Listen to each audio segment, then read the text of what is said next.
Subscribe to my YouTube channel, share it with your friends, and comment your thoughts. The cut that broke her.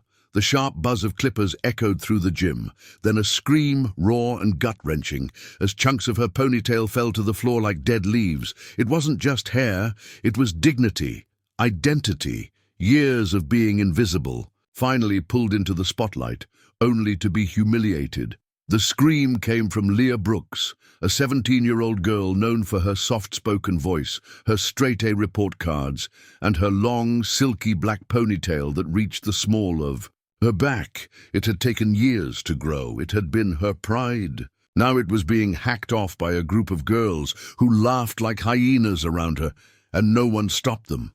Not the coach who pretended not to see, not the classmates frozen in silence, not the janitor who slowly turned away.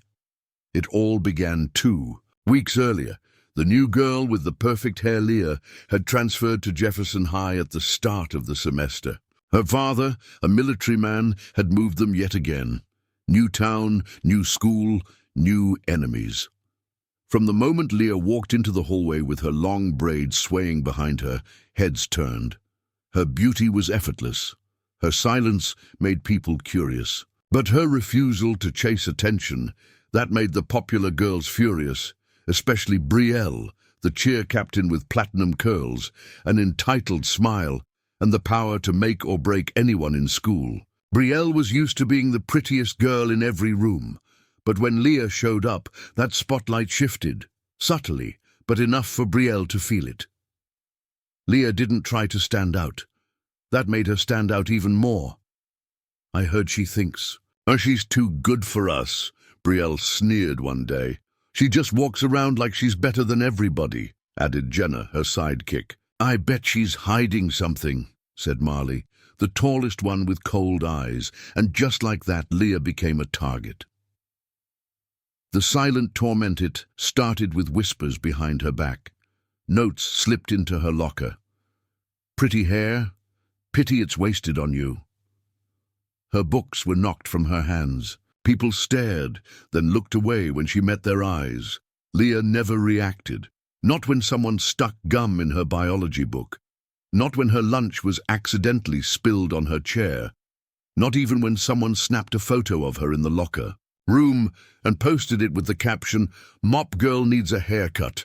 Her silence was a shield, but it was slowly cracking. Each night she went home, looked in the mirror, and tried not to cry. Her mother was gone, passed away from cancer 2 years earlier. Her father was always working late shifts at the base. She had no one to talk to, no one to confide in, except her mother's voice in her head. "Don't let them change you, Leah. Let them show who they are." But something was building inside Leah, something sharp, dark, waiting. The setup, Friday morning. School spirit week. Crazy hair day. Brielle had it all planned. She invited Leah to come watch cheer practice in the gym after lunch, pretending to extend an olive branch. "Hey, Leah," Brielle said, her voice sugar-sweet. "Why don't you come hang out with us today? Show off that famous ponytail of yours. We'll do something wild with it, school spirit and all." Leah knew it was a trap, but something in her said, "Go." She walked into the gym at 1:15 p.m. The bleachers were empty. The cheerleaders circled her like lions. "Sit down," Brielle smiled, patting a folding chair. "We've got something special for you."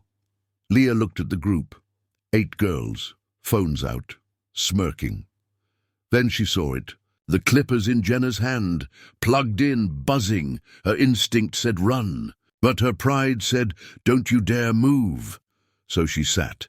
The cut Brielle walked behind her and slowly lifted Leah's thick ponytail. "This," she whispered, "is what makes you think you're better than us." Then she nodded. Jenna stepped forward and pressed the clippers to Leah's scalp. Bzzz. The sound was deafening. The first lock fell. Leah flinched but didn't cry. More hair dropped. Another pass. More laughter. "Who's the mop now, huh?" Marley sneered.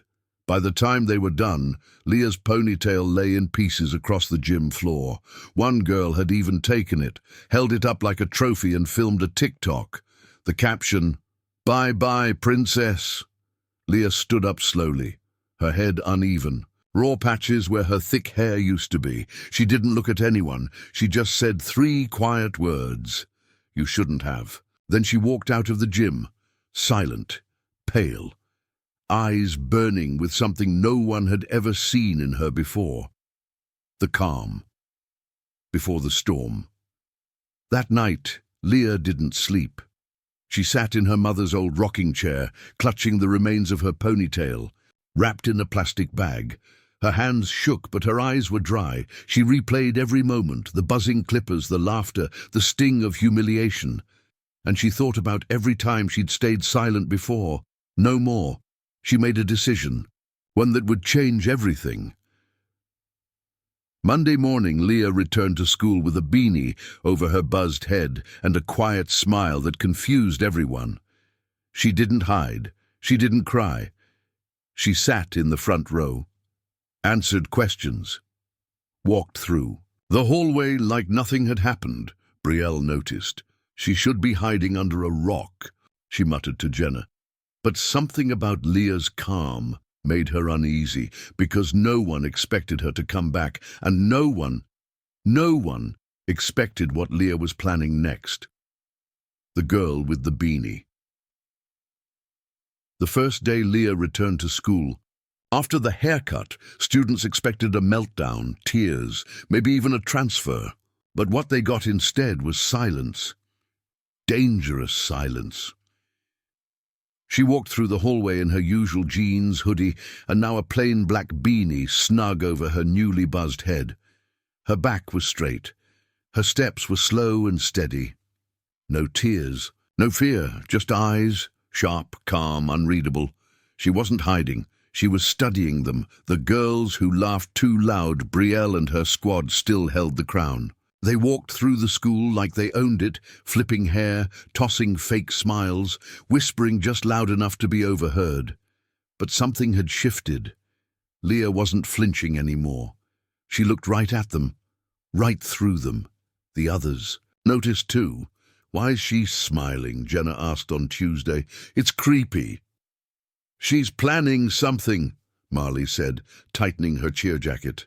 "I don't trust quiet girls, especially after what we did." "She should be embarrassed," Brielle snapped. "We did her a favor. Her hair was disgusting anyway." But deep down, even Brielle felt it. Something was coming. She just didn't know when or how. The first clue it started with a whisper. A photo that appeared on a student message board, anonymous account, no caption. The photo was from 4 months ago. Brielle, half drunk at a party, her shirt half off, holding a bottle of whiskey with her middle finger in the air. The photo wasn't blurry. It wasn't grainy. It was clear, like someone had saved it in high quality, just waiting. Within minutes, it was taken down, but not before it was screenshotted and sent around the school. Who the hell posted that? Brielle screamed in the locker room. Her hands shook as she deleted the app and messaged her group chat. "Brielle, someone's messing with me." "That party was private." Marley, "Maybe someone took your phone." Jenna, "Maybe Leah has it." They all paused. Couldn't be Leah. She never spoke. She didn't have friends. She barely used social media. But Brielle couldn't shake the feeling, the girl in the mirror. That night, Leah stood in front of her mirror at home. The beanie sat on her dresser now. Her buzzed scalp was healing. Her face had grown harder, her shoulders straighter. She opened her closet and pulled out the folded blue uniform of her old school, the one she used to wear when she was in debate, when she was captain of the cybersecurity club. She hadn't just been the quiet kid. She had been the top hacker in her class. She'd once broken into the district server to fix a grade without leaving a trace. And now she had a mission, not to hurt them physically, not to scream or cry, but to make them feel exactly what she felt that day in the gym, helpless, exposed, alone, Strike 2 on Thursday.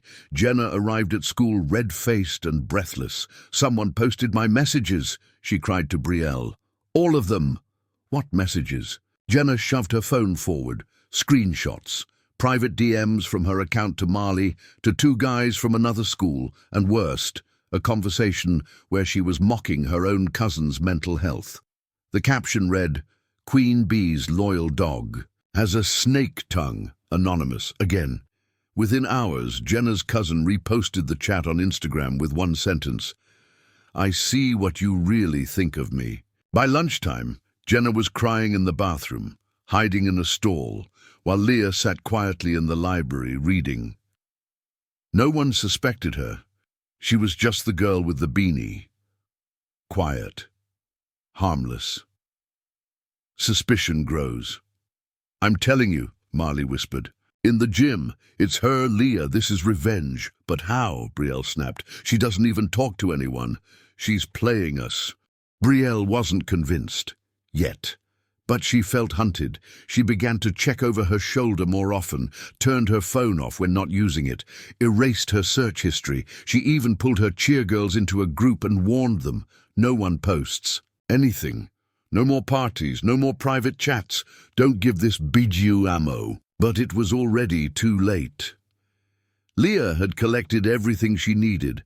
What they didn't know, while the cheergirls laughed and gossiped and lived for likes, Leah had been watching, documenting, learning. She knew Marley cheated on her boyfriend with Brielle's ex. She knew Jenna had bought a fake ID using her older sister's documents. She knew Brielle's father had been under police investigation for financial fraud, something quietly buried years ago. She found the newspaper clipping in a legal archive. It wasn't hard. They left digital fingerprints everywhere. They never imagined someone like Leah, silent, polite, invisible, could be watching. But she was, and she wasn't done. Strike 3. The pep rally. It was Friday. The gym was packed. The bleachers roared with students. The principal sat in the front row. Parents filled the back. It was the biggest event before homecoming. The cheerleaders were set to perform last. Brielle strutted out in her red uniform, hair braided tight. Confidence brittle but intact, she took the mic. And now, for the final routine, the projector behind her flickered, the lights dimmed, and a video started playing. Not the one the school had approved. The screen showed a slideshow of screenshots, photos, messages, voice clips. Jenna mocking her cousin's therapy visits, Marley sneaking into a hotel with Brielle's ex-Brielle screaming at her mother over the phone, cursing her out a screenshot of a text. "I don't care if we ruined her. She deserved it."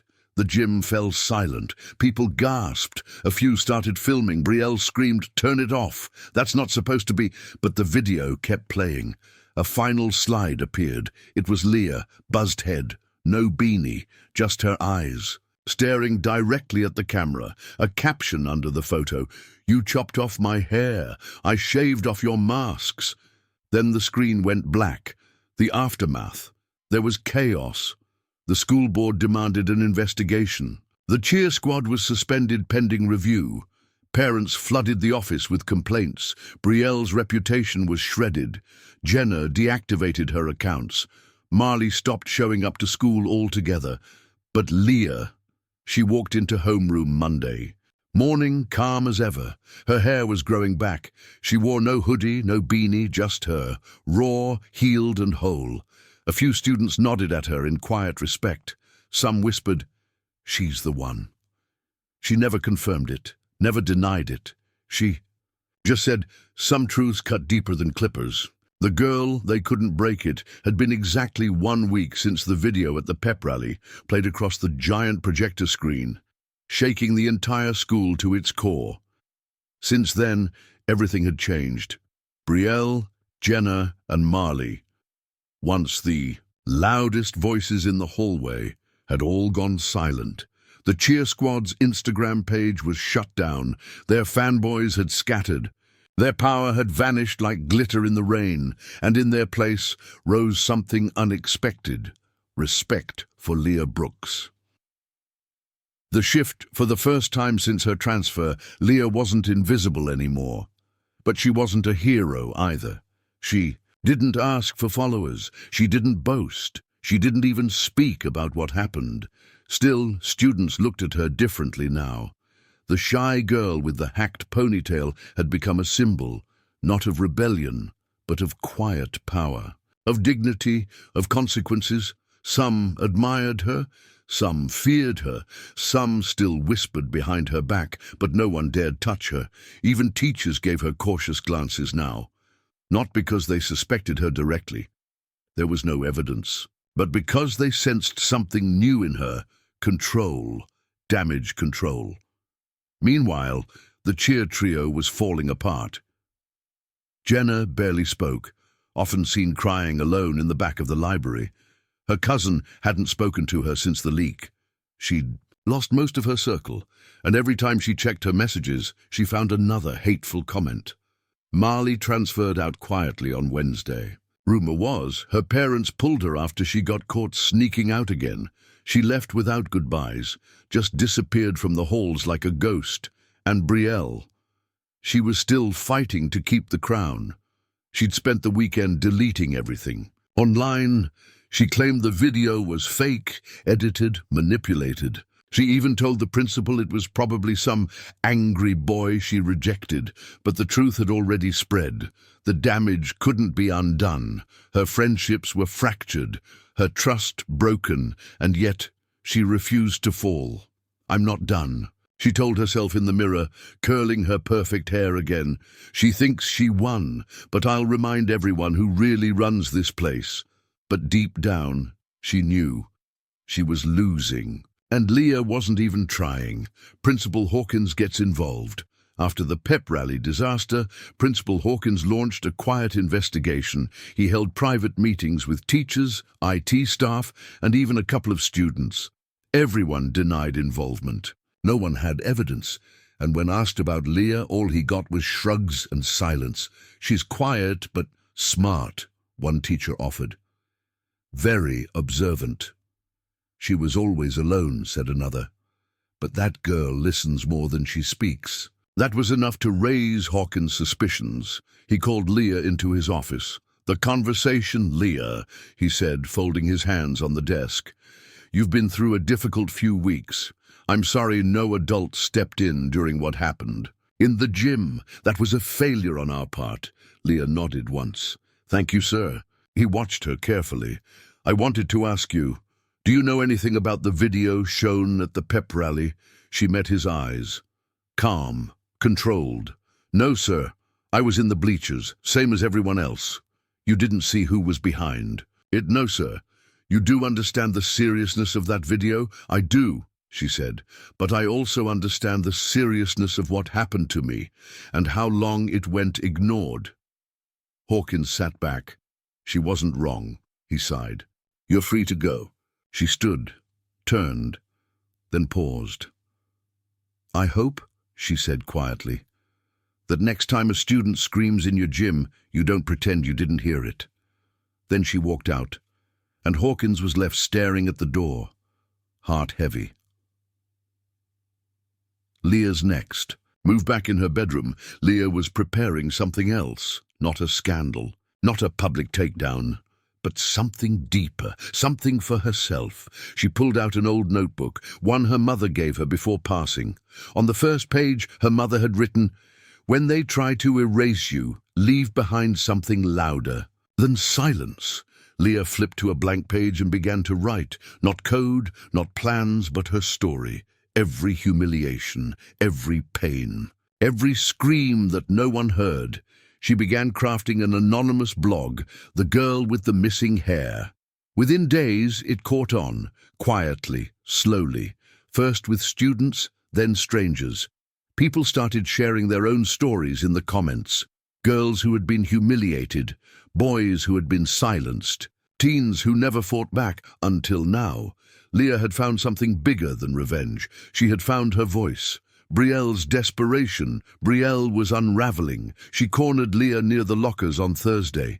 "You think this is over?" she hissed. "You humiliated us, ruined our lives." Leah stared at her. "I told you that day in the gym," she said softly. "You shouldn't have. You're a freak." "No," Leah replied. "I'm a mirror, and you didn't like your reflection." Brielle's hand twitched. For a second, Leah thought she might actually try to hit her, but she didn't. She just turned and stormed off, eyes glassy with frustration. Powerless. Empty. The visit that evening, Leah's father came home early. A rare event. He sat with her at the dinner table. "I heard about what happened," he said, looking tired.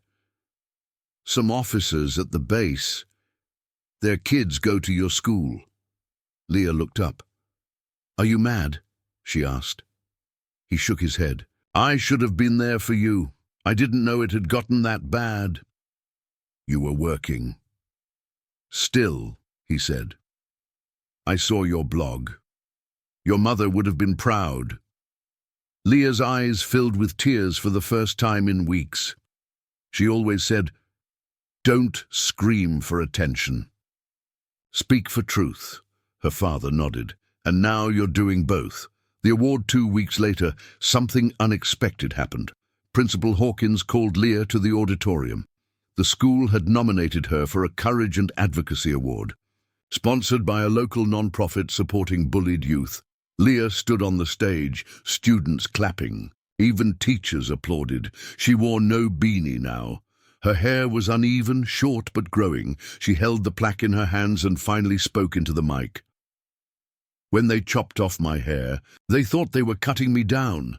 But all they did was uncover something stronger underneath. And now I speak not for revenge, but for every voice that was ever ignored. Every scream that went unanswered, every quiet kid who thought no and saw them. We see you, I see you, and you matter." The applause was thunderous. Even in the back row, a few students cried, and in that moment, Leah knew. Her story had already begun changing others, not by hurting anyone, but by showing them that even after you're broken, you can rebuild. What they tried to hide, Leah didn't ask for fame. She didn't ask for the speeches, or the applause, or the messages from students around the country, who now followed her anonymous blog. But they kept coming, and something inside her, something quiet and old, began to uncoil. She wasn't a victim anymore. She was becoming a voice, but power, no matter how earned, always invites pushback. And Leah was about to learn that some people don't like to be exposed, especially when they've got secrets left to hide. The threat, it started with a note in her locker, no envelope, no name, just a folded scrap of paper wedged between her English books. "You need to stop talking.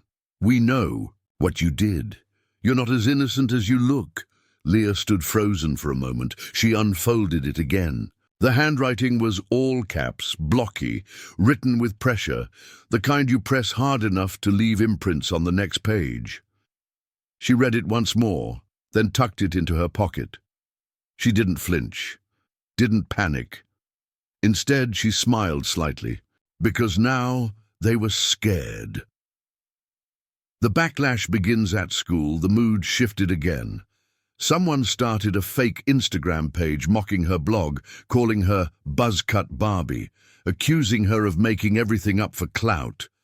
The comments were nasty, designed to draw blood. She cut her own hair for attention, just a drama queen with a victim complex. Bet she hacked her own vids to frame people. It didn't take Leah long to figure out who was behind. The writing, the tone, it was Brielle, desperate, sloppy, but Leah didn't respond. She'd learned something powerful in silence. Let liars scream. Truth doesn't need to yell. Principal Hawkins calls her again. "Leah," he said, voice strained, "we have a problem." He slid a printed copy of the fake Instagram page across the desk. "I know it's false, but it's stirring students up again." Leah nodded. "You want me to stop the blog?" "No," he said quickly. "No, you've done nothing wrong. But if this escalates, there will be pressure. From parents, from the board." Leah looked at him, calm as ever. "Pressure to silence the girl who spoke up. I'm saying be careful. She rose from her seat. I've been careful before. That's how I ended up being held down and humiliated in your gym. She turned. I won't be quiet again. The girls. Try to rewrite history. The following week, Brielle returned with a new angle. She walked through the cafeteria with confidence again, but it was artificial. Like a puppet with strings pulled too hard. She approached a group of juniors and said, I think what happened to Leah was awful, but there are two sides to every story. They blinked at her, confused. What do you mean? Brielle gave a fake sigh. She wasn't totally innocent. You don't know what she was like before. She had issues, got kicked out of her old school for hacking stuff. She's not some saint.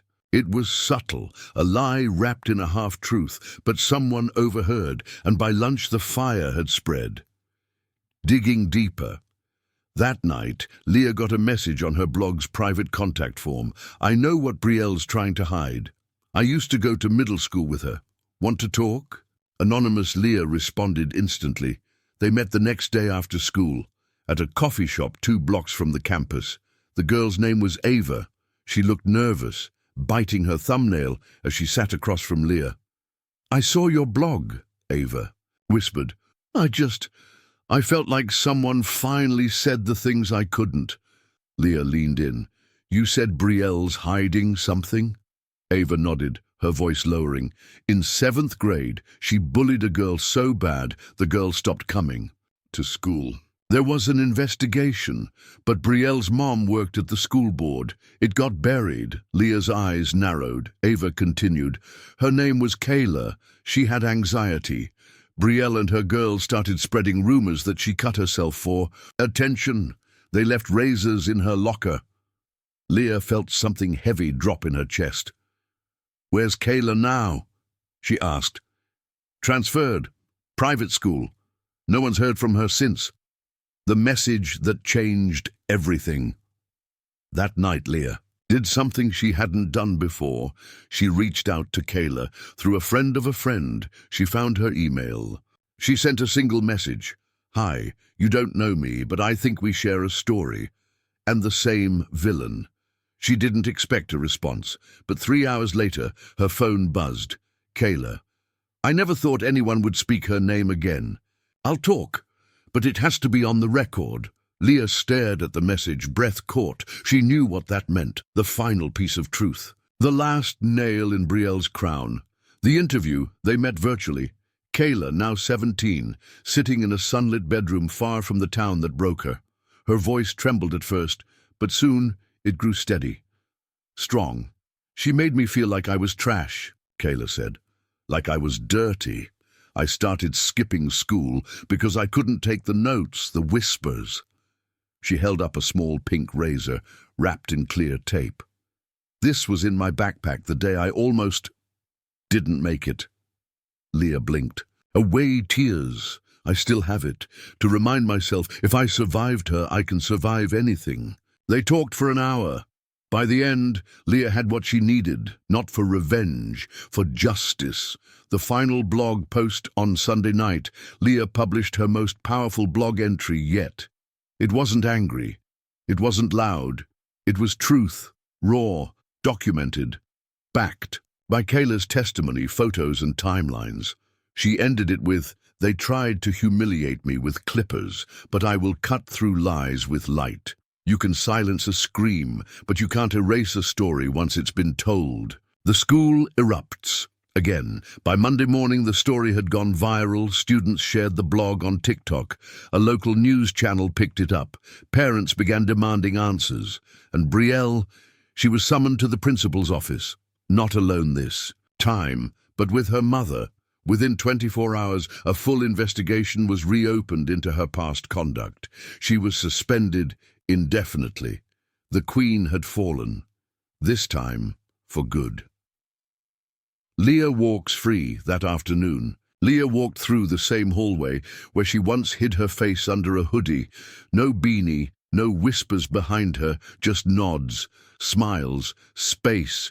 She had earned every inch of it. One boy from her chemistry class caught up to her. Hey, he said awkwardly, I read your blog. It changed how I see things. My sister went through something similar.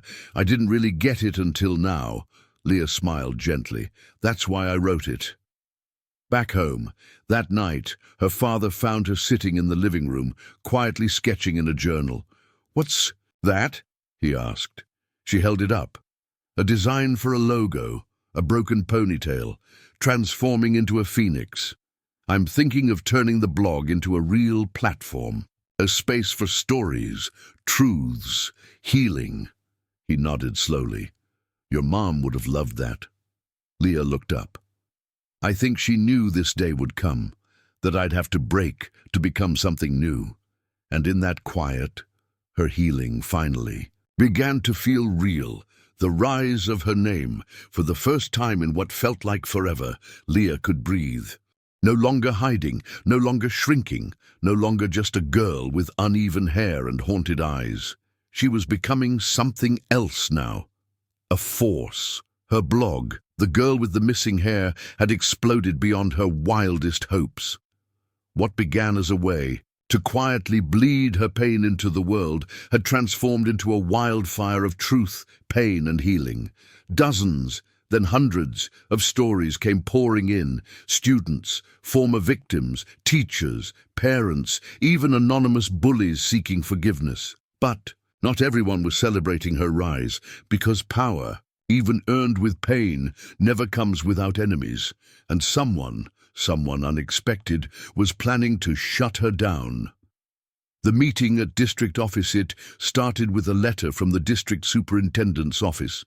Leah was summoned with her father for a serious discussion regarding recent online activity connected to a student-led blog. As they sat in the overly air-conditioned meeting room, a tall man in a navy suit with a flat expression entered with a folder under his arm. "Mr. Brooks." "Leah," he greeted them, then sat down across the table. "Let's get to the point. There have been several complaints about the content on your daughter's blog, specifically accusations of defamation and cyberbullying." Leah blinked. "I didn't bully anyone. I just told the truth. I even verified sources and protected people's names unless they gave permission." The man opened the folder and pulled out a printed statement. "This complaint," he said, tapping the paper, "was filed by a parent. She says your blog has caused her daughter irreversible emotional distress." Leah narrowed her eyes. "Brielle's mom." The man didn't confirm, but he didn't deny it either. Her father leaned forward. "So, let me be clear. After what was done to my daughter, after your schools failed to protect her, now that she's standing up for herself, you want to silence her?" The man shifted uncomfortably. "We're simply urging caution. If this escalates into a lawsuit, your family could be liable." There it was. The threat, clean, cold, but Leah didn't flinch. She stood up, looked the man dead in the eye, and said, "Then let them sue. I'll bring every story with me. I'll testify. I'll go public, and I won't stop, not ever." The man said nothing, because he knew she meant it. The email that shook her later that evening, as Leah sat in her room updating the site, a new email notification appeared from kbrooks7dearemail.com. Subject: "Been a long time. I saw your blog. I know I don't deserve to ask you anything, but I need to. Can we talk just once?" Caden. Her breath caught.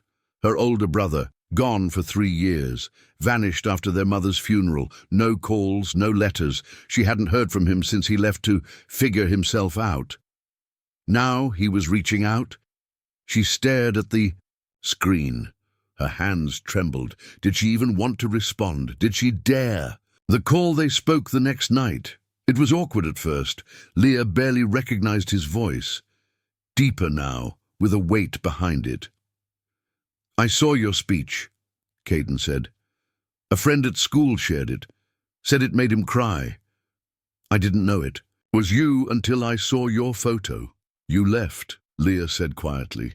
"You left when Mom died and never came back."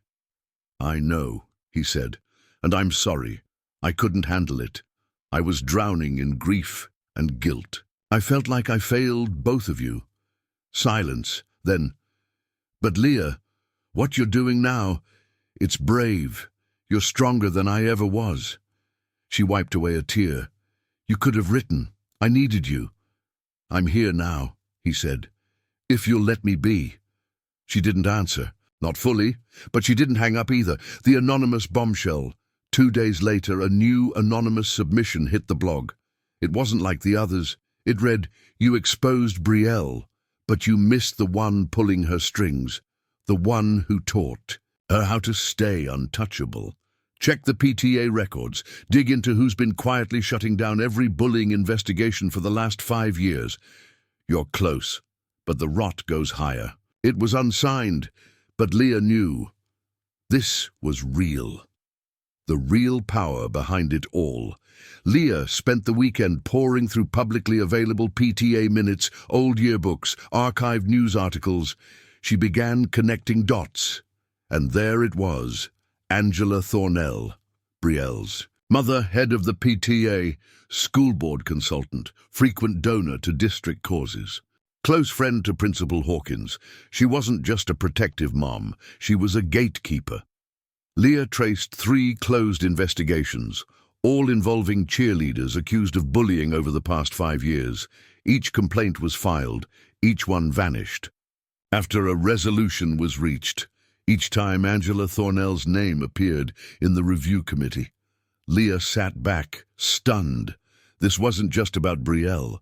It was a system, a shield, a cover-up, and she had just torn a hole in it. Confrontation with Principal Hawkins on Monday, Leah asked for a private meeting with Principal Hawkins. "I need to show you something," she said, laying down the documents. He glanced through them. His expression darkened. This is a serious accusation, Leah. "It's not an accusation," she said. "It's a pattern." He looked at her. "Do you realize how much trouble this could cause?" Leah folded her arms. "Good. Trouble is how change begins. Everything goes. Public Leah knew what she had to do. The next blog post didn't just expose Angela Thornell. It laid out everything, the network of protection, the buried reports, the silenced victims. She included screenshots, dates, records. She wrote, "This isn't about popularity or hair or revenge. This is about how power protects itself, and how young girls are told to sit down, shut up and take it. Well, I won't, and I'm not alone anymore." By morning, the district was in flames. News trucks appeared at the school gates. The superintendent launched an emergency investigation. The PTE website crashed from traffic. Angela Thornell resigned by 4 p.m. The protest a week later, a student-led protest formed outside the school. Not loud, not destructive, just students, hundreds of them, standing with tape over their mouths. And signs reading, "We hear you, Leah. Truth has hair too. No more silence." Leah stood at the front, holding a sign of her own. It read, "Speak, even if your voice shakes." And hers didn't shake anymore, not even a little. The last piece of healing back home. Caden surprised her with a visit. He brought something wrapped in a black cloth. "I found this in Mom's old closet," he said. "Figured it was time it came back to you." Leah unwrapped it. It was their mother's old sketchbook. Inside, on the last page, were the words, "Your story doesn't end with what they did to you. It begins with what you do next." Leah smiled. This was no longer about hair, or bullies, or revenge. It was about rebirth. The girl who rose. It had been 89 days since her ponytail was hacked off in front of an entire gym. 89 days since Leah stood frozen in humiliation, with silent tears and a crowd full of laughter. But now, the laughter was gone. Now they listened when she spoke. Now they waited for her next post, her next video, her next idea. But more than anything, they believed her. Leah Brooks, the girl with the missing hair, had become something bigger than herself. She had become a movement. The assembly. Nobody expected on. A Tuesday morning near the end of the semester, Principal Hawkins requested. A school-wide assembly, rumors buzzed. Is Brielle expelled for good? Did the district fire someone? But when the students filed into the auditorium, what they saw stunned everyone. A spotlight hit center stage, and Leah Brooks stepped forward, no longer hiding, no hoodie, no hat. Her hair had started growing back, uneven, wild, defiant, just like her. The microphone crackled as she began to speak. 3 months ago, I stood in this same building, humiliated. I was held down while a group of students cut off my ponytail, not as a prank, but as punishment. Punishment for being different, for being quiet, for not playing their game. You could hear a pin drop. Back then I thought I'd never be okay again, but then something strange happened. The moment I was broken was the moment I woke up. Leah took a breath, steady and sure. I spoke out, and people listened. Not just here, across the country, and not because I'm special, but because my pain was their pain too. She scanned the crowd. You don't have to be loud to matter. You don't have to be popular to lead. You just have to tell the truth. And sometimes the truth cuts deeper than any scissors ever could. Applause thundered through the gym. Not polite clapping, a roar. Even some teachers stood. Leah didn't smile. She nodded. She knew now this was her power. The unexpected apology. Later that week, Leah was packing up after class when someone approached her desk. She looked up. Ava, one of the girls who'd held her down that day. The same Ava who laughed. The same Ava who'd said, "Shut up and hold still." She looked different now. No makeup, no cheer uniform. Just a girl with shaking hands and eyes full of something Leah didn't expect. Guilt. I know you probably don't want to hear from me," Ava began, voice small. "But I need to." "Say this." Leah didn't stop her. "I was scared of Brielle," Ava said. "She controlled all of us. But that's not an excuse. I knew what we did was wrong. I just followed." Silence. Then, "I'm sorry, Leah. Not because I got caught, but because I finally saw what it did to you." Leah stared at her, heart tight. She could have shouted. She could have said, "It's too late." But instead, she said quietly, "Then, don't just apologize to me. Do better. Help someone else before it's too late for them." Ava nodded, tears spilling. It wasn't forgiveness, but it was a beginning. The letter from Kayla one morning. As Leah checked her mail, a small envelope caught her eye. It was handwritten, no return address. She opened it carefully. Inside was a letter. At the top it said, "From one survivor to another." It was from Kayla, the girl Brielle bullied years ago, the girl who had almost disappeared. "Your courage brought my name back to life. I had buried it so deep I forgot it still meant something. Thank you for speaking when I couldn't, and thank you for reminding me that silence isn't peace. It's just delay. And some truths don't deserve to wait." Leah folded the letter slowly, holding it to her chest. It was more than thanks. It was a torch, passed from one survivor to the next. One last message to Brielle. Brielle had been removed from the school. The district never made a public statement. But everyone knew. Some said she was attending a private academy far away. Some said her mum moved them to a new city altogether. But one evening, Leah received a message request on her blog from a hidden account. There were no threats this time. No insults, just 3 words. "Are you happy?" Leah stared at the message, and for the first time since that day in the gym, she answered from a place of real, earned peace. She typed back, "Not happy, just free."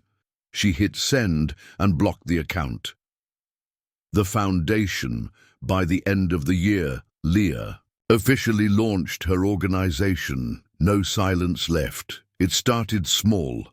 A website and hotline for students to anonymously report bullying. Then came the speaking requests, donations, volunteer programs, workshops for teachers.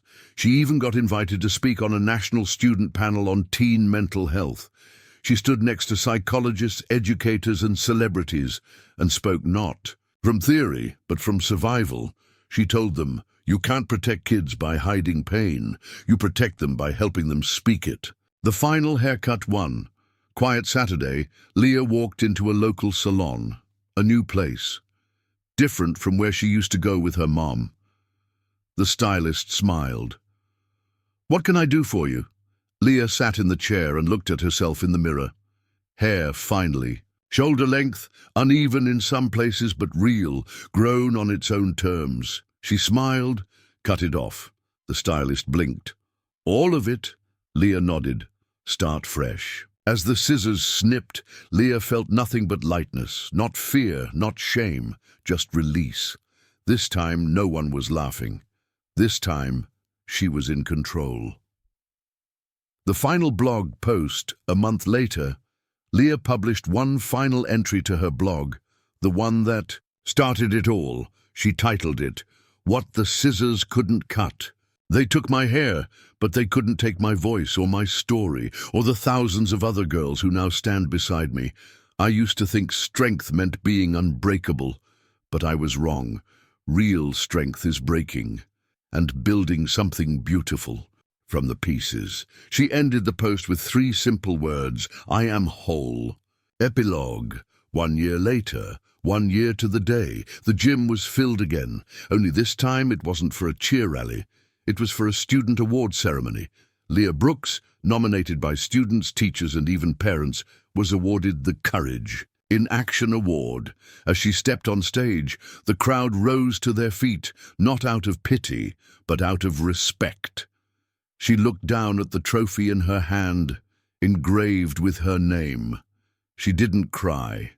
She smiled, because this was not the end. This was her beginning. The end.